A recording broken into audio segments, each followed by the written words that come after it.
So today we'll be focusing on Chemistry JAMB Expo because I've noticed that over time JAMB repeats their past questions and we have sat down to get these past questions. We'll be solving at least 35 past questions and answers which have been repeating over time. And if you are coming across the channel for the first time, my name is Basi Ujoba. I'm a 400 level student in the University of Calabar studying medical laboratory science. And in my channel, I help students level up the academic game. I also share good tips on this channel focusing on personal development. So if you love content like this, don't forget to hit on the red subscribe button so you can continue getting updates anytime we drop a video like this.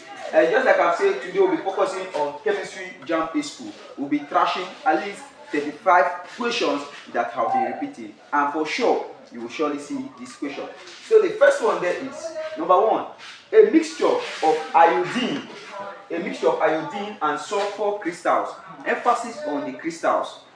A mixture of what? Iodine and sulfur crystals can be separated by treatment with A. Water to filter off the sulfur. B. Carbon dioxide to filter off iodine. C. Ethanoic acid to filter off the sulfur. And D. The methanol to filter off the iodine. The first thing you are supposed to note is the key point there, which is what? The sulfur crystals. And which of these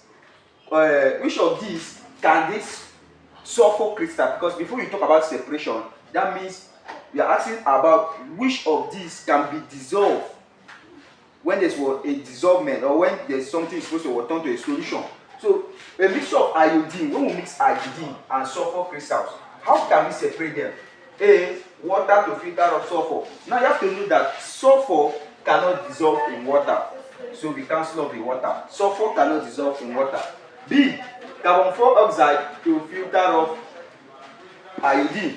Now you have to note that sulfur can actually dissolve in carbon dioxide. Because sulfur can actually dissolve in carbon dioxide to give us what? CS2. C. Ethanoic acid to filter off sulfur, and D. Methanol to filter off iodine. The correct answer there is B. Carbon sulfide to filter off what? Iodine. Note that sulfur can dissolve in carbon dioxide. The next question is, sieving is a technique used to separate mixtures containing solid particles of A. Small sizes, B. Large sizes, C. Different sizes, and D. Same sizes. Now there's something we have to note as what? The separation technique. Let me give you some key points when it comes to the separation technique. First of all, we have filtration.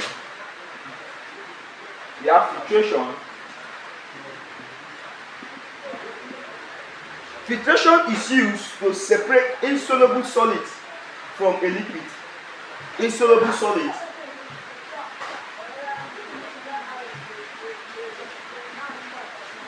from a liquid. So filtration is used to separate insoluble solids from a liquid. This simply means solids that cannot dissolve in a liquid. We use what? Filtration. Example is sand and water. We cannot dissolve sand in water. So the only way we can get our water back is through what? Or the only way we can get our sand back is through what? To filter the sand from the liquid, which is example is what? Water. We also have decantation. Now decantation is almost same thing like filtration, but decantation is simply pouring out liquid from a settled solid. Decantation is simply pouring out liquid from a settled solid. What I simply mean is, if you put, for example, you put sand in water, the only way you can get back your water is when you decant. That means the sand will settle, which is the solid. The sand will settle, and you filter or you decant. Normally we say filter, but you decant the water. That is, you pour out the liquid from a solid. That means the sand is supposed to settle. You also have the evaporation. We also have evaporation. Evaporation is simply separating a liquid leaving a dissolved solution. A liquid leaving a dissolved solution or solid. Example is salt. Example is, for example, we want to get what our salt. We tend to boil the water, or we heat the water to dryness, leaving our salt. So we are making the liquid. We are making the liquid to leave that particular solution, or to leave the solid alone. That is what is known as what? Evaporation. Please take note of this point. You also have the crystallization. You have crystallization. So crystallization is simply getting a pure crystals of a solute from a solution. Pure crystals of solute from solution. So crystallization is simply getting pure crystals of solute from what solution. This is usually done in the sugar industries. For them to get the sugar crystals, we get the sugar crystals, you understand? So the pure crystals of the sugar from the word solution. And this is mostly employed in what the sugar industry, just like I've said. We also have the fractional distillation. Fractional distillation. And this is based on their boiling point. So the fractional distillation is simply the separation of liquids based on their boiling point. This one is done in, for example, petroleum. You understand? We want to separate fuel from kerosene from gas and whatsoever. So this is like a crude oil, for example. So this is usually, we employ the concept of fractional distillation, where this liquid are separated based on their boiling point. We also have the chromatography.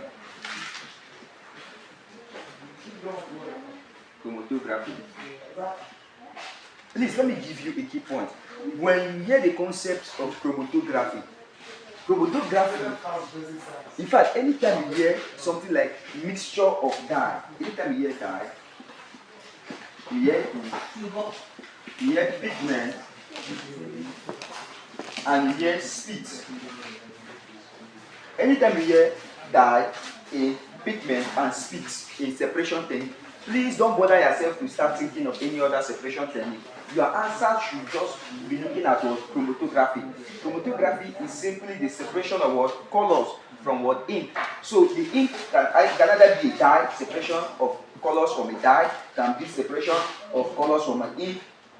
Pigment simply means colors, and also the speed of migration. So when it comes to chromatography, we look at their speed, how we can be able to separate these different dyes, how we can be able to separate these different colors. So it is based on their speed, their rate of migration, and that is what we talk about the chromatography. We also have the centrifugation.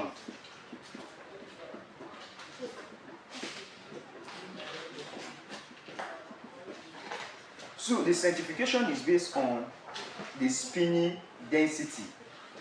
It's based on spinning.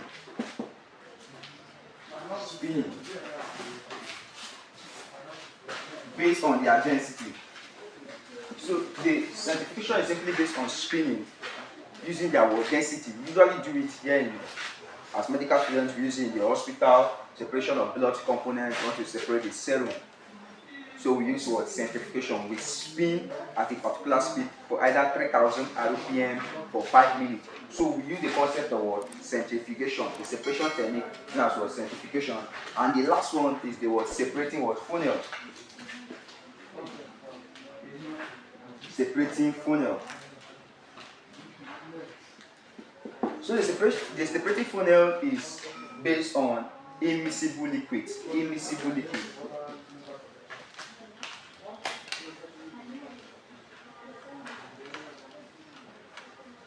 So there are some liquids that cannot mix. We have oil, we have water. There's no how you can be able to mix water. You just fish your water and you buy your oil and you mix them. You get to find out that the oil will be what floating. So the only way we can be able to separate this immiscible liquid is by using a separation technique that is known as what? The separating funnel. Please note, we don't use filtration to filter off water or filter off the oil. We don't use what? Filtration. We use what is known as what? The separating what? Funnel. Now the question is this. Sieving is a technique used to separate mixtures containing solid particles of.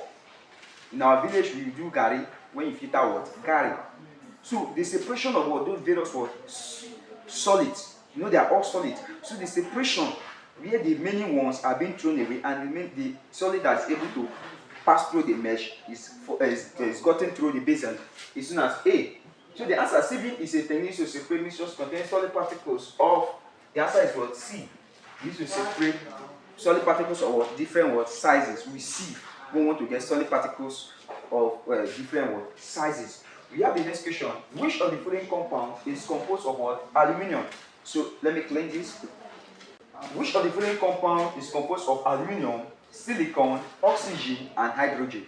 Which of the following compound is composed of aluminium, silicon, oxygen, and hydrogen? A. Epsom salt. B. Limestone. C. Clay. D. Urea. Let's take it now. Now, first of all, when you say Epsom salt, let me give you the formula of what the word Epsom word salt. So the formula for Epsom salt, you say Epsom salt. The formula for Epsom salt is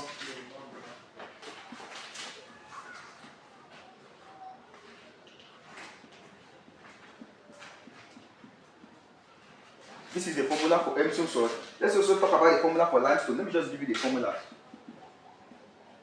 Limestone, which you know as well, CaCO3. The next one is what? Clay, which is what?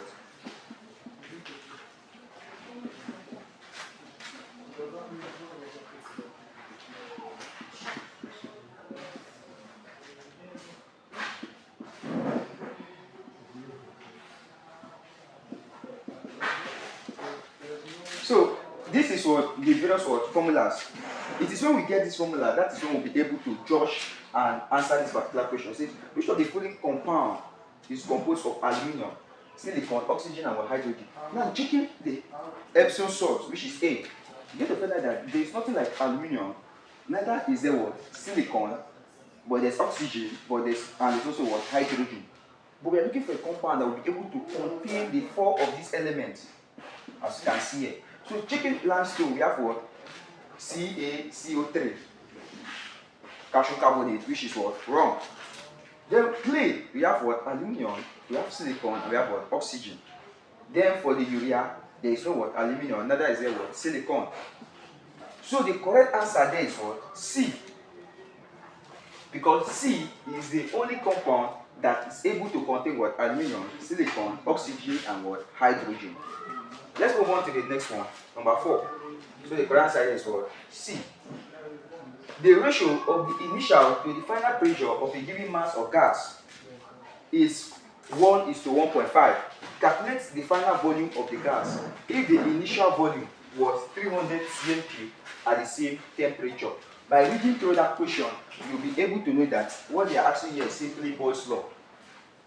Note that at Boyle's law, there's what? A constant what? Temperature. So in the moment you hear the same temperature, which also means a constant temperature, you are supposed to automatically know that this is what? Boyle's what? Law. So what we simply do is to bring out our formula, which is what? P1 V1 goes to what? P2 what? V2. Listing out down our variables, we have the ratio of the initial to the final what? Pressure. This is to tell us that our initial pressure from the initial to the final, our initial pressure is going to be what? 1. So you see what? P1 is equal to what? 1. P1 is going to be what? 1. Now, P2, which is what? The final, is going to what? P2 is equal to what? 1.5. The ratio of the initial to the final pressure of the mass is. Calculate the final volume. What we are looking for now is V2, unknown. If the initial volume, that is V1, is what 300 cm cube. V1 is equal to what 300 cm cube. Now solving this is as simple as ABC. You simply what make what V2, yeah, subject of the what formula. Yeah, V2 now will simply give you what P1 V1 is equals to what P2. Now substituting the values into this, we are going to have what V2 is equal to what is our P1? Our P1 is what 1. So 1 times what V1, which is what 300 all over what P2. What is our P2? 1.5. Now is it 1 times 300? Simply solve it. 1 times 300 is going to be what? 300. Now 300 divided by what? 1.5. As you can see, it says calculate the final volume of the initial volume of what?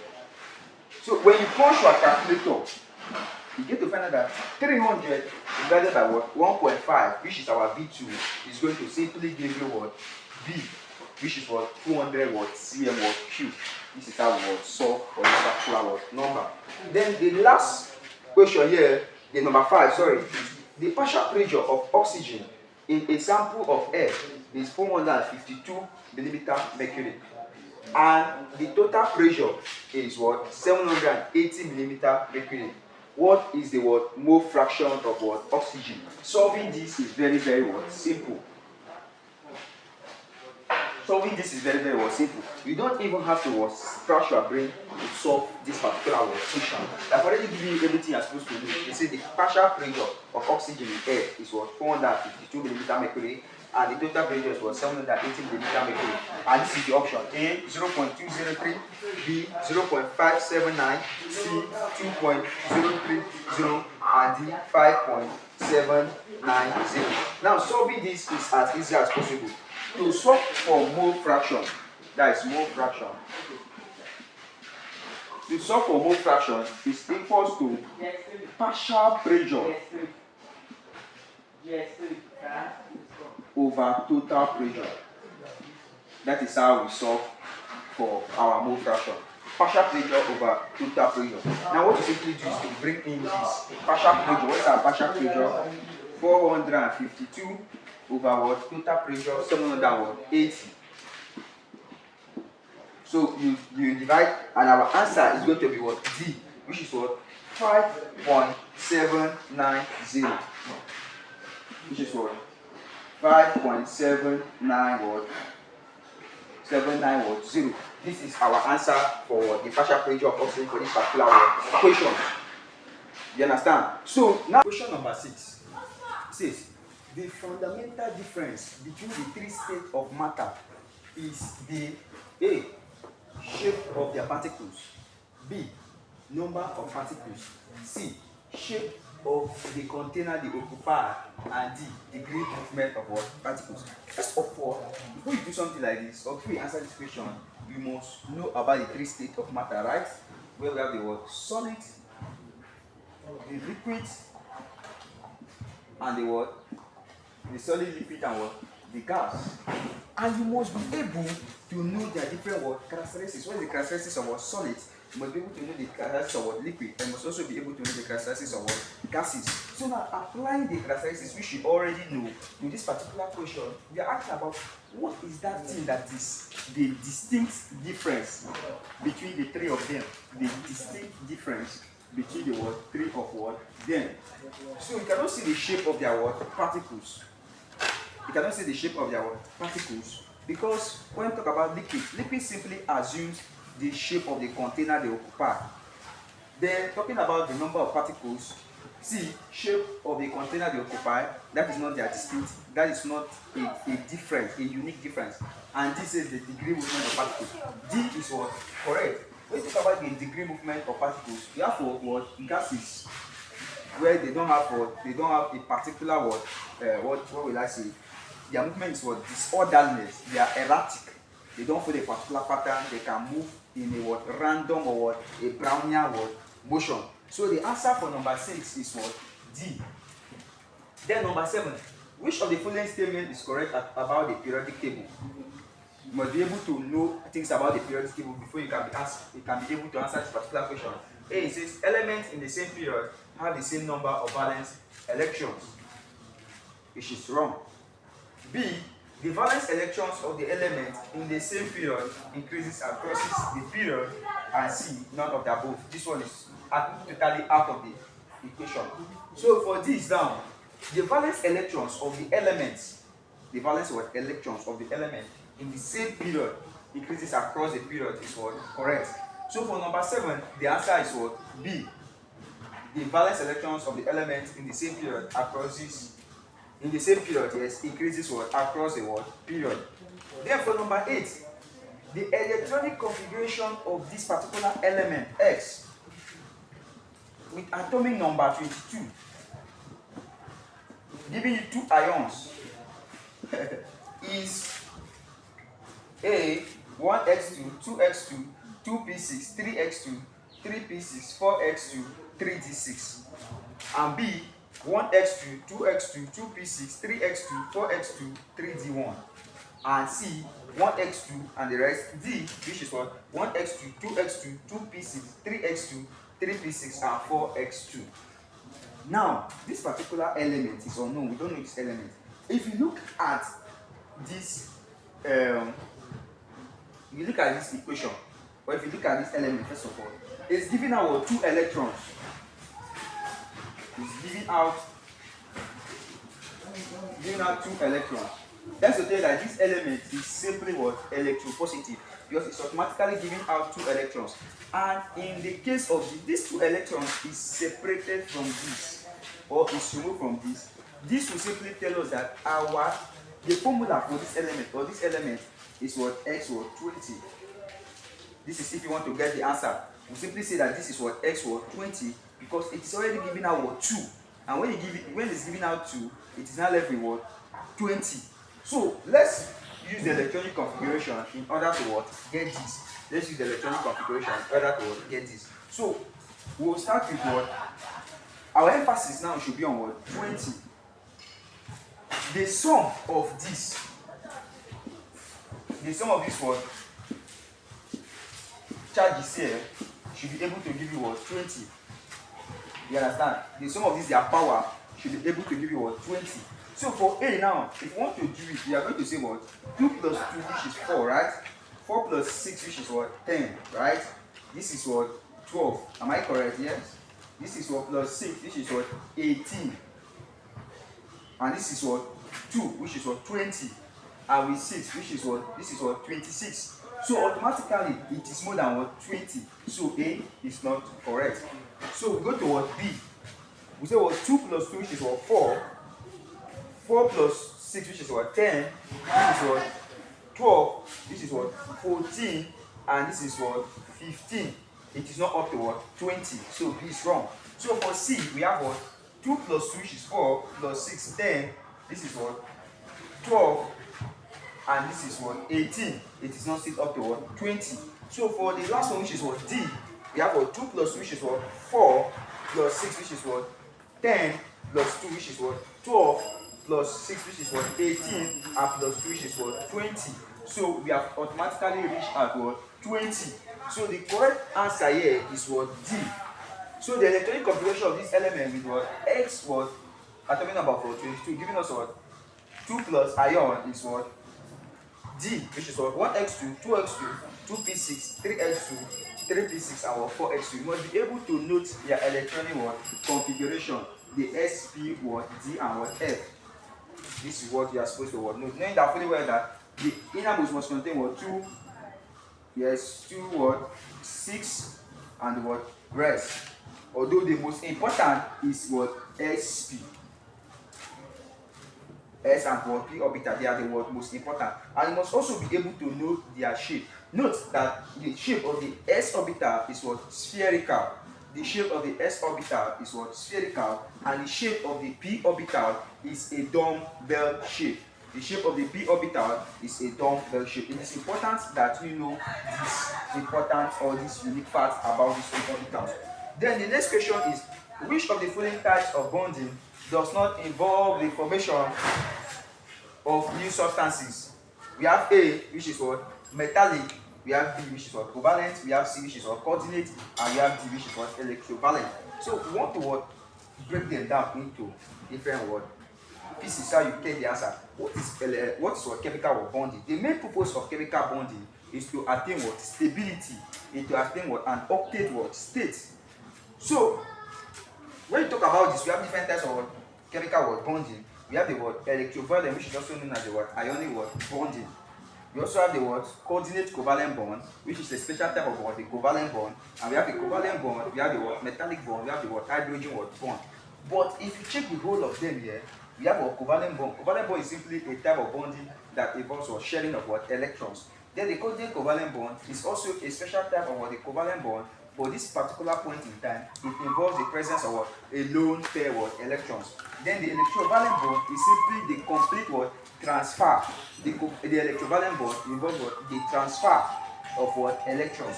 But the metallic bond here does not involve what the transfer of what electron. What the metallic bond simply focuses on is simply, for example, ion. When you bond ions, it still remains what ions. There's nothing that changes between them. So the metallic bond, if you check this question, which of the following types of bonding does not involve the formation of new substances? The only type of bonding that does not involve the formation of new substances is the metallic bond. The metallic bond does not form new substances, while the covalent bond, the coordinate covalent bond, the electrovalent bonds, and even the hydrogen bonding and the rest forms a new type of what?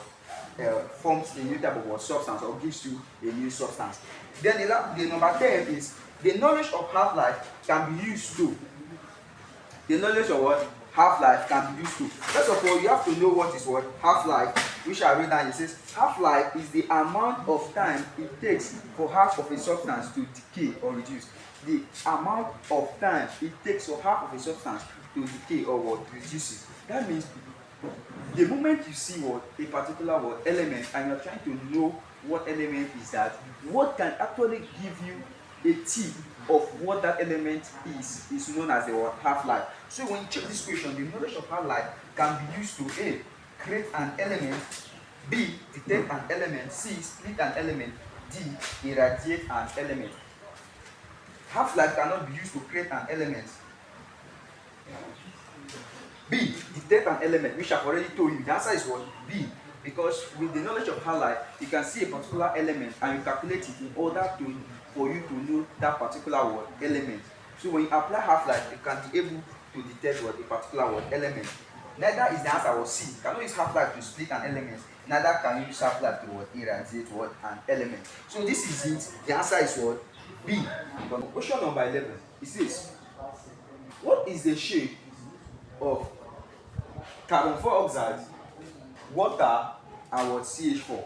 First of all, you have to know what CH4 is. CH4 is simply what? This. CH4 is what? Methane. So as what is the shape of carbon dioxide, water, and what? Methane, respectively.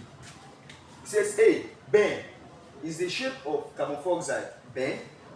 B, linear. Is the shape of water linear? C, methane, tetrahedral. B, bend, tetrahedral and linear. C, linear, bend and tetrahedral. D, tetrahedral, linear and bend. Now, for you to be able to get this, you have to first of all know the shape of what? Methane. Methane is a member of the family of what? Alkanes. And alkanes are what? Tetrahedral. So say what? CH4 is what? Tetrahedral. The shape of water is what? Bend. Water has what? A bend what? Shape. H2 is supposed to what? Bend. And what? Carbon dioxide has what? A linear what? Shape. So bringing in this now, we have to check for what? Carbon dioxide. When we say what? Linear, we have for linear. Water, we have bend. And methane, we have for tetrahedral. So the correct answer for this is what? C. The shape of carbon dioxide is linear, water is for bend, and tetrahedral is for what? Methane. So the correct answer is what? C. Then the number 12 says the noble gas argon is used. Now you have to know that the noble gas argon is what? An ignite what? Gas. And as an ignited gas, the question is A, electric arc fluid welding, B, welding brass, C, underwater welding, and D, steel welding. The answer is what? A.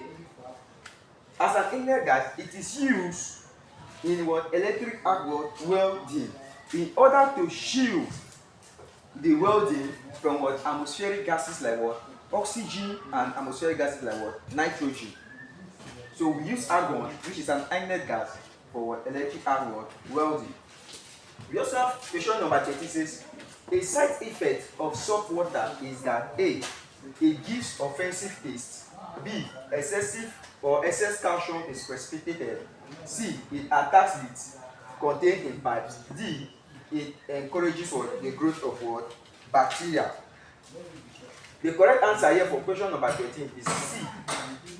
A side effect of salt water is that it attacks what it's contained in what pipes. You have to know that salt water is what acidic, it's slightly what acidic, and if it is slightly what acidic, it will affect what leads, which are found in what pipes.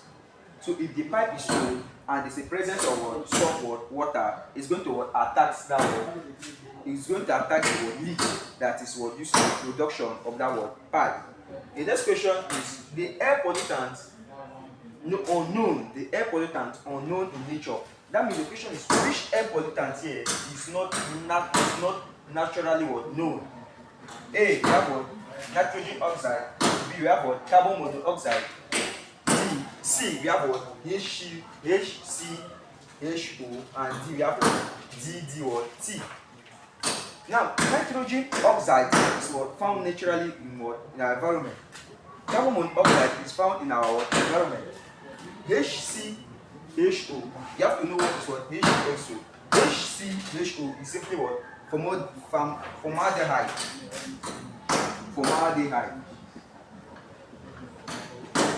And formaldehyde gives you what a pungent smell. And formaldehyde is found in our environment, although it is found in what minute quantity. And the correct answer is what D, which is what DDT. What is the correct or what is the full name for DDT? Is what diphenyl trichloroethane. Diphenyl trichloroethane. It is not what found freely in what nature. It is what an air pollutant that is what produced in what lab. It is used in what fertilizers. So it is what purely what synthetic and not what naturally what found in what nature. So the correct answer here is what D. And the last one is what HCl aqueous plus and water gives you a forward and backward reaction of what H3O plus what Cl. In this reaction, Cl is the word conjugate A, conjugate acid, B acid, C conjugate base, and D word base. The correct answer here is what it is the word base. Okay. Okay, the correct answer here is what C. It is the word conjugate word base. This can be gotten through the word Bronsted theory of what an atom or the Bronsted theory of what acid and what base. That is how you be able to get the concept of what conjugate base and conjugate what acid. So this is just 15 questions that I believe are going to repeat itself. We're supposed to make it up to 35, and I hope in our next video I'm going to release the part 2 of this video. If you love this video, don't forget to hit on the red subscribe button and also share this video with your friends so that the both of you are going to smash your JAMB exam. Drop it in the comment section your dream JAMB score, and if you are looking for past questions and answers, don't hesitate to chat me up. I will drop my number in the comment section. Chat me up on WhatsApp and I will share these past questions with you. Until I see you in the next video, always remember that you're wonderful, always remember that you're unique, and always remember that you're a setter. I really love you. Thank you.